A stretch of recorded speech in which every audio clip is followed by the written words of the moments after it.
ओम प्रकाश राजभर दगे हुए कारतूस हैं। सपा दफ्तर के बाहर फोटो के साथ लगाए पोस्टर। घोसी सीट पर जीत के बाद सपा दफ्तर के बाहर ओम प्रकाश राजभर की फोटो वाली बड़ी सी होर्डिंग लगाई गई है। इस होर्डिंग के जरिए दूसरे दलों को सावधान किया गया है। सपा दफ्तर के बाहर लगा ओम प्रकाश राजभर का पोस्टर। घोसी उपचुनाव में समाजवादी पार्टी के सुधाकर सिंह की बड़ी जीत हुई है, जिसके बाद सपा की ओर से सबसे ज्यादा ओम प्रकाश राजभर पर हमला किया जा रहा है। इसकी एक वजह यह है कि चुनाव के दौरान राजभर ही सबसे ज्यादा सपा पर निशाने साध रहे थे, लेकिन जब नतीजे आए तो उनकी बाजी उल्टी पड़ गई। घोसी में जीत के बाद सपा दफ्तर के बाहर ओम प्रकाश राजभर की फोटो वाली एक बड़ी सी होर्डिंग लगाई है, जिसमें उन्होंने दगा हुआ कारतूस बताया गया है।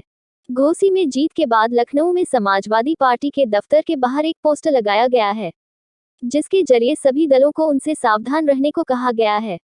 इस पोस्टर में ऊपर की तरफ सुभाषपा प्रमुख ओम प्रकाश राजभर की तस्वीर लगी है और इस होर्डिंग पर लिखा है, सभी दल सावधान, ओम प्रकाश राजभर दगे हुए कारतूस हैं। इस होर्डिंग के नीचे की तरफ समाजवादी युवजन सभा के पूर्व राज्य सचिव आशुतोष सिंह की तस्वीर लगी हुई है। सपा दफ्तर के बाहर ये पोस्टर आशुतोष सिंह की ओर से ही लगवाया गया है। घोसी में बीजेपी की करारी हार।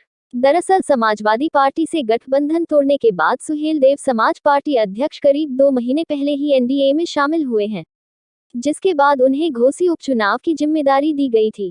घोसी के जातीय समीकरण के लिहाज से बीजेपी यहां काफी मजबूत स्थिति में थी। इस सीट पर राजभर, निषाद और चौहान वोटरों की संख्या निर्णायक स्थिति में है, लेकिन राजभर का जादू यहां नहीं चल पाया। वो सभी जातियों को जोड़कर नहीं रख पाए। राजभर और निषाद मतदाताओं में काफी बिखराव देखने को मिला। उपचुनाव का ऐलान होने के बाद से ही ओम प्रकाश राजभर ने परिवार समेत घोसी में डेरा डाल लिया था और गांव-गांव जाकर प्रचार किया था। इस दौरान राजभर ने कई बार अखिलेश यादव पर निशाना साधते हुए कहा कि वो सूद समेत देकर अखिलेश यादव को वापस सफाई भेज देंगे। राजभर के अति उत्साह का बीजेपी को नुकसान झेलना पड़ा।